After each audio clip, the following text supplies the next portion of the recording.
All right. Welcome to Renew the Mind podcast. I promise you we will get this right one of these times.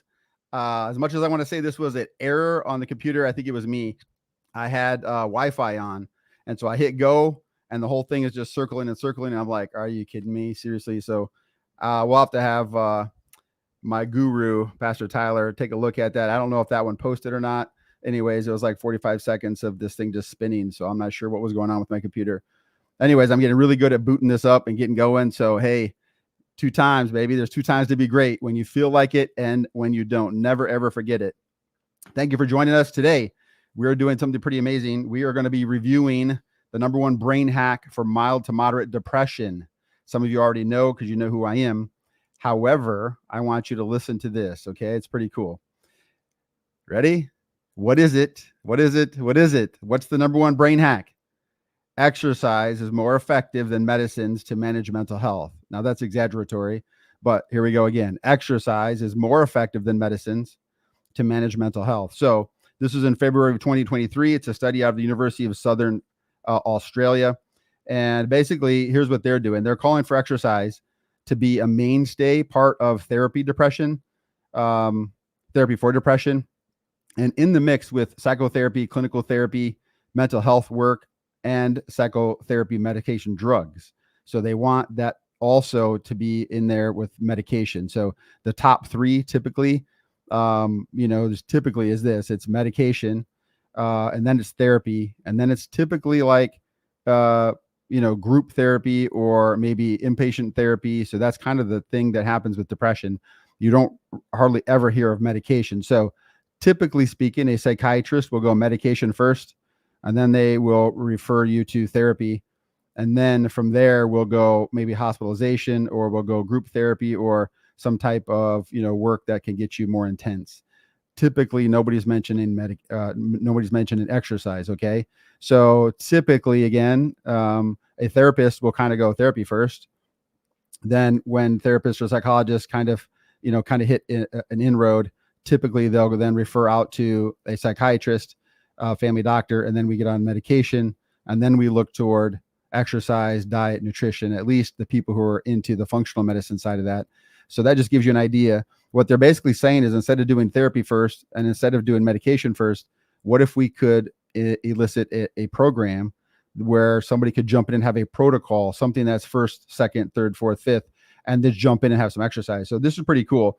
Now, here's something that's really, really cool. So they say, based on mild to moderate depression, exercise is 1.5 times as effective than psychotherapy drugs and clinical therapy. So that's something I want you to think about. So here's a couple pieces. Like, why was this so important? Well, the #1 thing is physical activity, or PA. That's what they call it in the research, is PA. PA has been around for a long, long time. My first love, I found this, is a book called Spark, Dr. John Ratey. I think it's 2006. It looks like a little stick person jumping up like he got struck by lightning. That's the cover of the book, yellow and white. They have a new book. It's the second edition of that. Great. It was like it was the revolutionary new science, okay, of exercise and mental health, okay? And so that was kind of ahead of its game. But again, very, very limited issues. So we've always known physical activity is helpful for depression and anxiety. The difficulty has been how much, who does what if you're injured, what if you are deconditioned and you can't work out. That's kind of been the issue.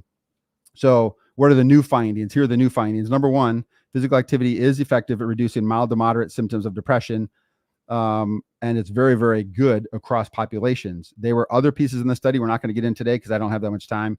We're trying to keep these at 25, 30 minutes. So anxiety and psychological distress. Anxiety is what it is. Psychological distress are people who are like battling cancer, kidney disease, some other chronic illnesses, and that's just a group of psychological distress. So there's research on all three of those groups: depression, anxiety, psychological distress, and it's effective for all populations. But right now, we're going to focus specifically on depression.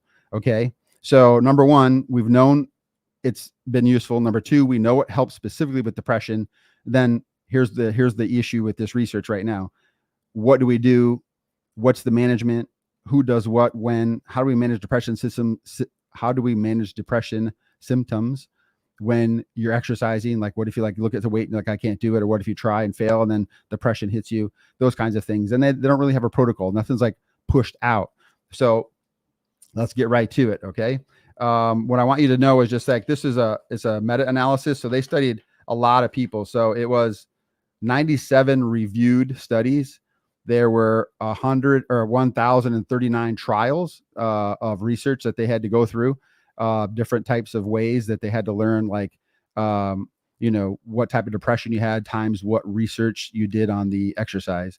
And then there were a total of 128,119 patients. So it's huge. They call it an umbrella review, and it kind of takes a look at all those pieces. So let's cut right to it. Okay. I want you to understand. I'm going to give you the answer first. I want you to really pay attention to this. Okay. Here's what they found. Okay. Weights win. So if you're taking notes, weights win. Lifting weights, lifting heavy weights, doing weights, that's resistance training. We're going to do some additions to this talk, but we have a tonal machine where my wife and I do resistance training because of the research prior to this study, but we've known that research. Resistance training. So that's like if you take a dumbbell and you're doing curls and you pull it up, count to 4. It's nice and slow. Keep your form straight. And then you're holding it back down. 4, 3, 2, 1. That's resistance training. All you're doing is you're lifting weights and you're going very, very slow. You're not doing all this jerking motion because that's what hurts tendons and etc. So number 1, weights win. Okay. And that includes resistance training. Number 2, there's a low and a moderate and a high intensity. Yeah, unfortunately, high intensity wins. High intensity gets the most bang for the buck. So if you're going to do exercise, 7 minutes of going hard beats 30 minutes of just going slow. That's the research. Okay. Don't be mad at me. The good news is shorter durations. So 12 weeks only is the maximum benefit of your workouts. After 12 weeks, we don't know the research, the data. Does people just quit?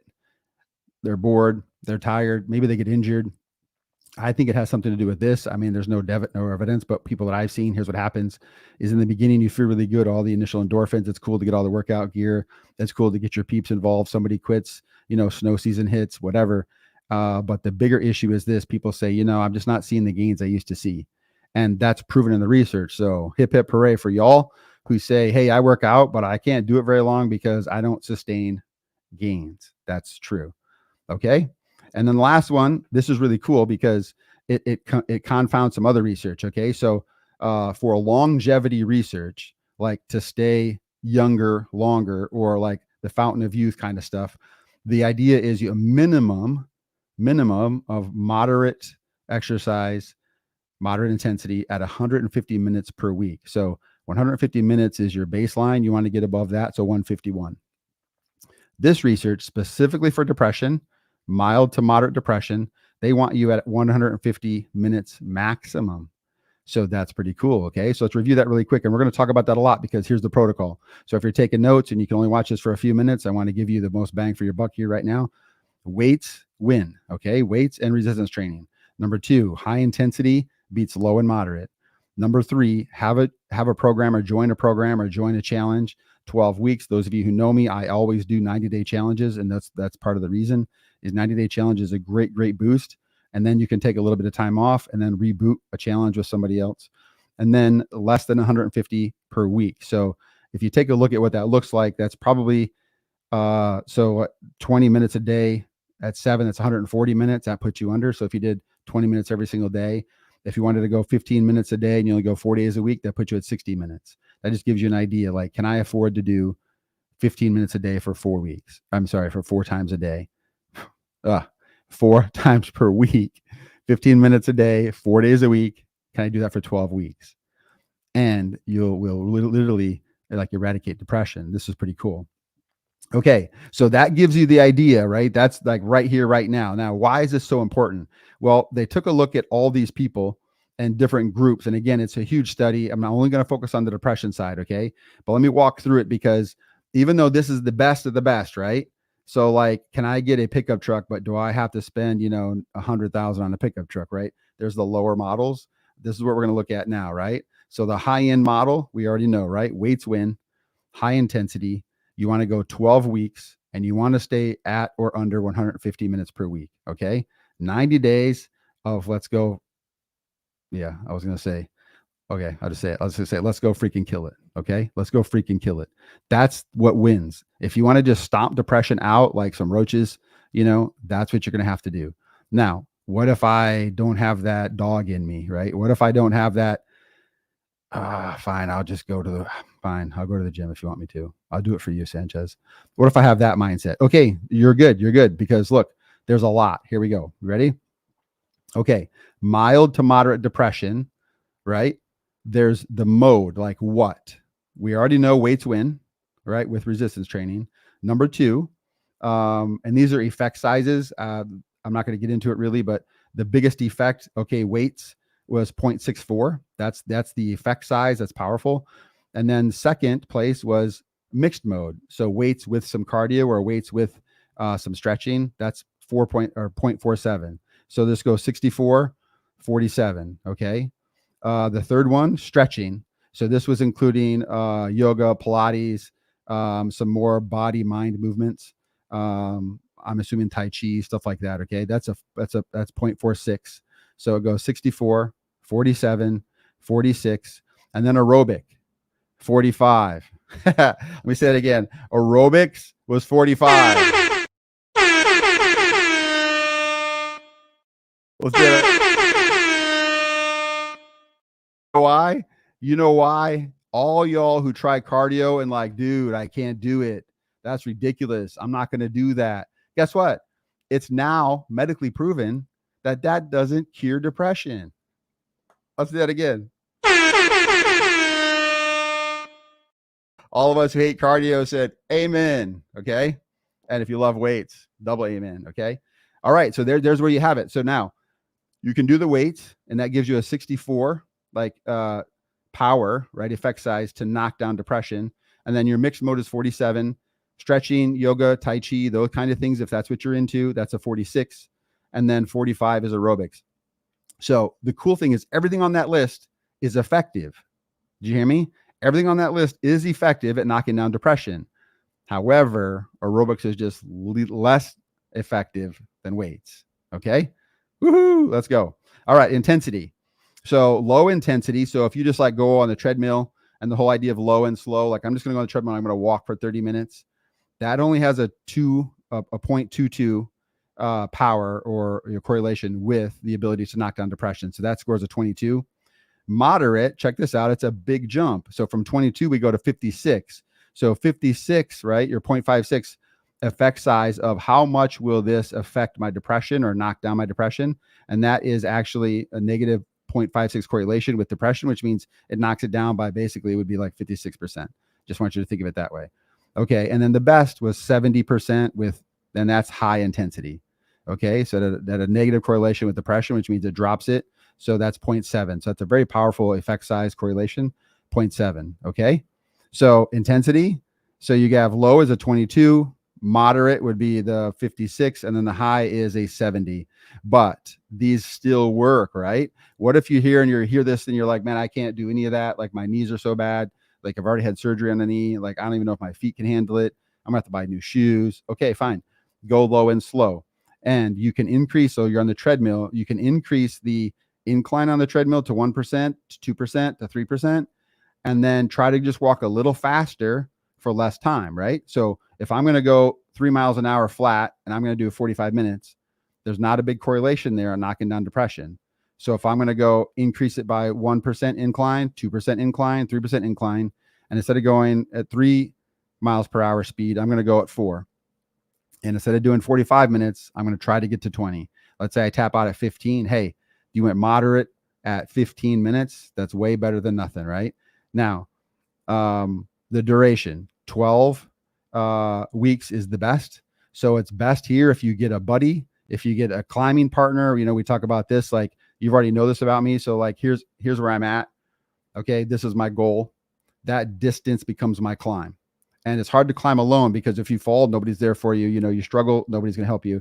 But also if I just text real quick and be like, bro, I don't think I'm getting there today. Hopefully somebody comes and gives you the biggest wedgie you've ever had in your life. and then you're like limping to the gym. You know what I'm saying? So accountability partners, climbing partners. I like the word I like climbing because we're co-climbers. Like, I'm not going to be in charge of you. I'm not going to carry you. That whole accountability thing makes it sound like I'm in detention.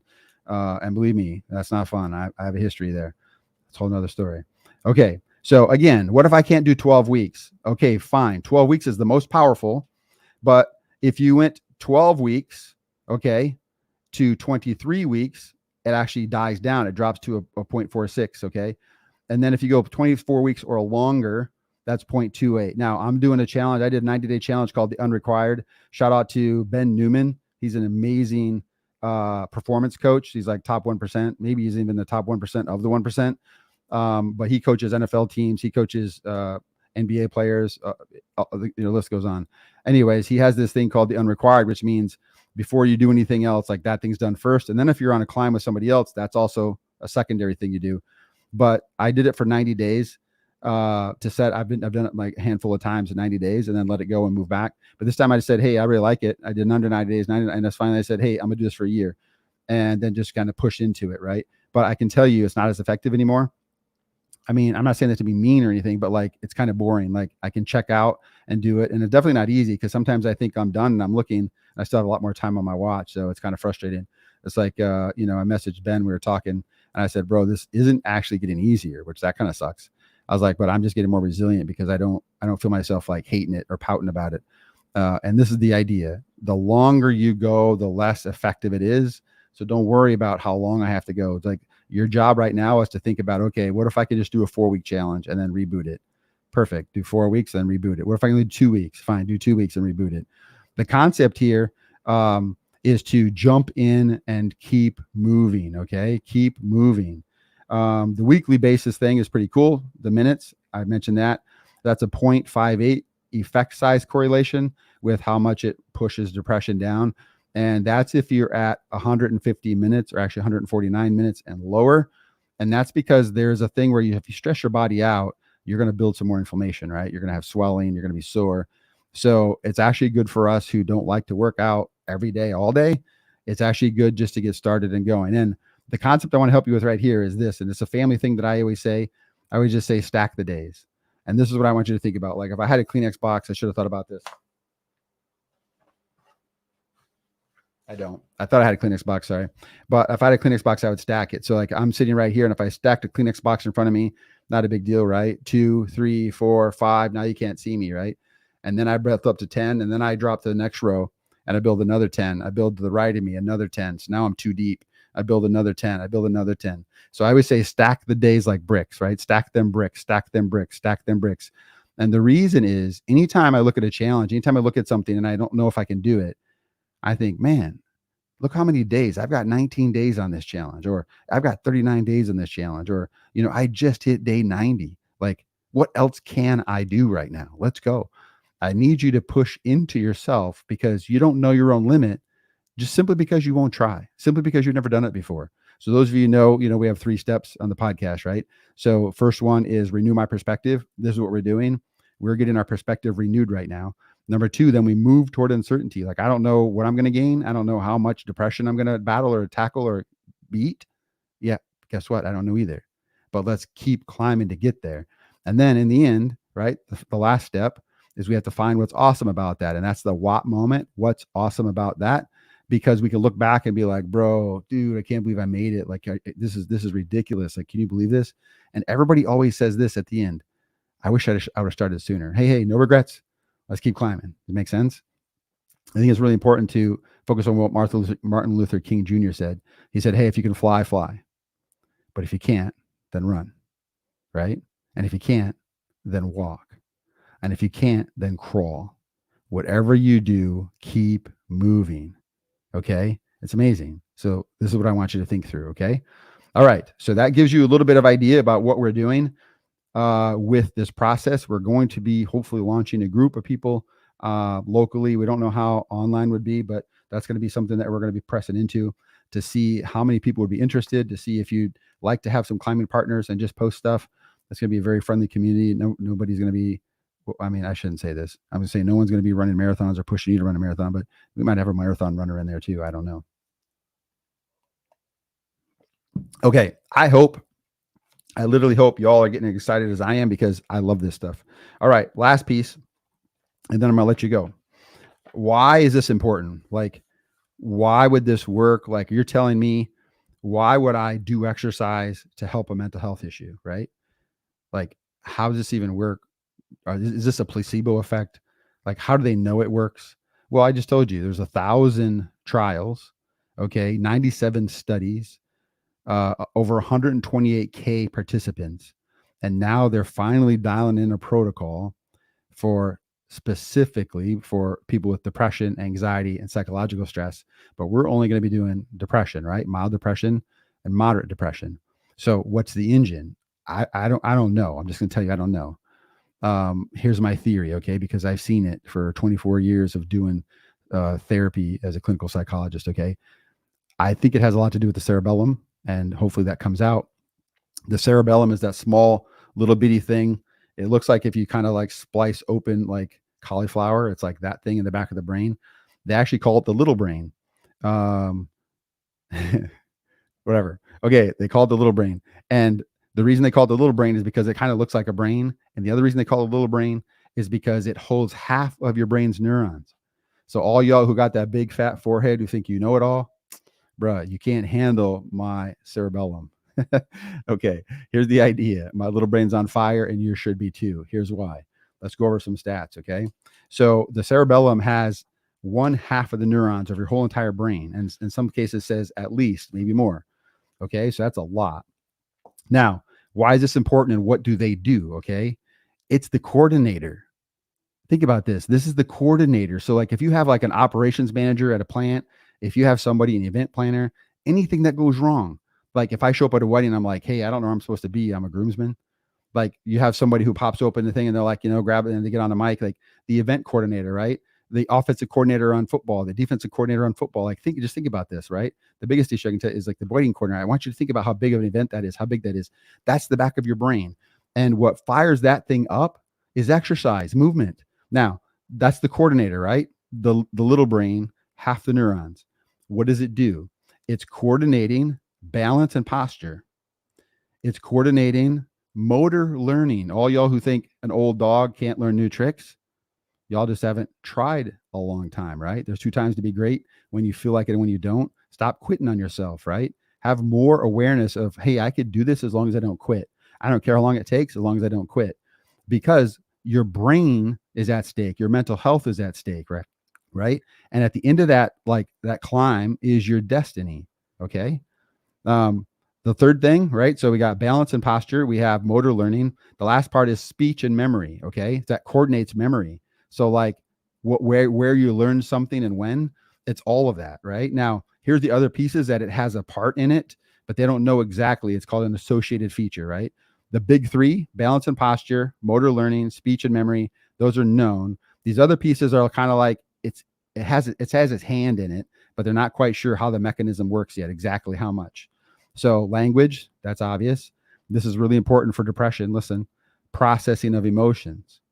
Do you know how many people I work with who say, well, he's mad at me? How do you know he's mad at you? He didn't say hi.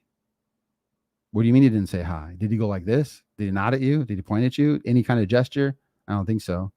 How do you know he was mad at you? I could just tell. How can you tell? He didn't say hi. We've already been over this. He didn't say hi, but he could have said hi. What if he didn't see you? Well, I think you saw me. What do you mean?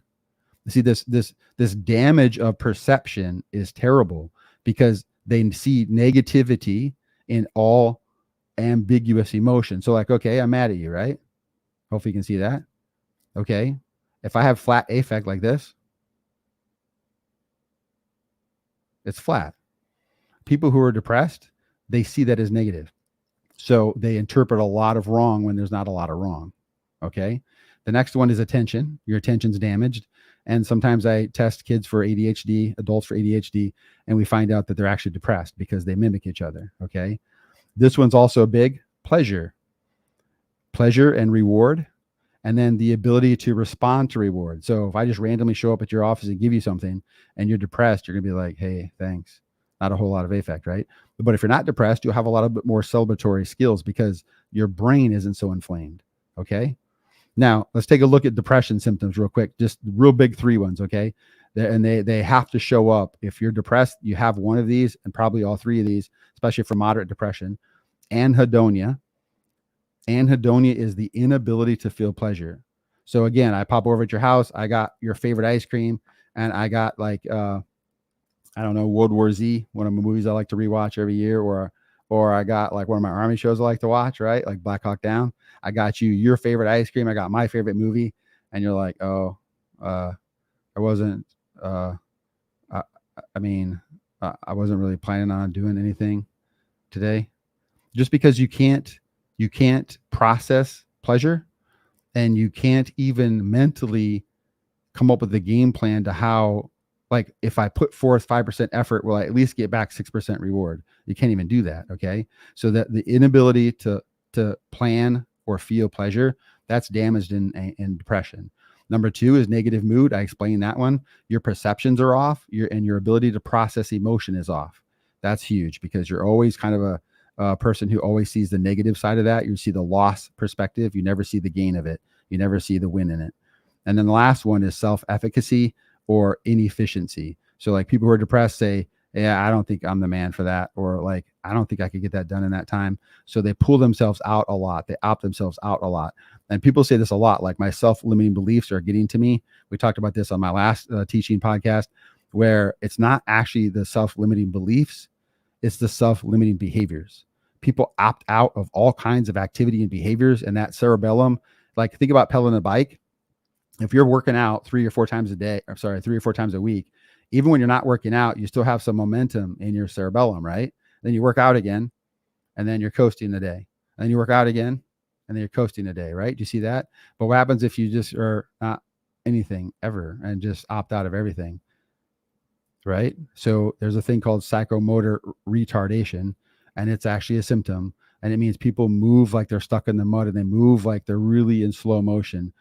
And I believe the reason why exercise is goated when it comes to battling depression, it's because it fires up your cerebellum. And why is that important? Balance and posture. Okay. So confidence, chin up, your head's up, like, you got some game back, right? Right. All those WRIZ things that you kids all talk about, right? Your motor learning skills, like that's really good. Your speech and memories, that's really good. Your language, your process and emotion, your attention, your ability to feel pleasure and go after things you want in life, like set a goal and go get it. And then it shuts down the fear response. So pedaling, running, biking, it shuts down fear. Pedaling, running, biking, exercise, it boosts the ability to have pleasure. It boosts your ability to see things for the way they are more objectively. Like, well, he could have been mad. He could also have been busy. This is a joke. I say this a lot when people get stuck. I'm like, if he has a flat affect, that he's just like this,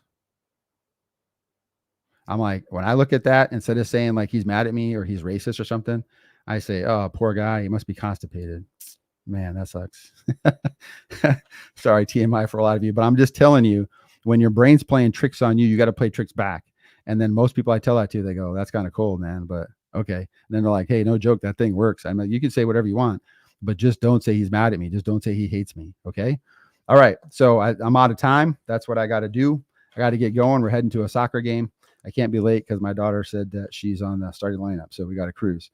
All right. Last thing I want to review again. This is proof that exercise is a true treatment for mild to moderate depression. And here is the ultimate key again, right? Weights win, high intensity, 12 weeks is the great plan, and less than 150 minutes per week. That is your golden protocol to beat depression. Okay. Hey, never ever forget, there's 2 times to be great: when you feel like it and when you don't. All right. Hey, thanks for joining me. We'll holler at you next week, or yes, in next week. See ya.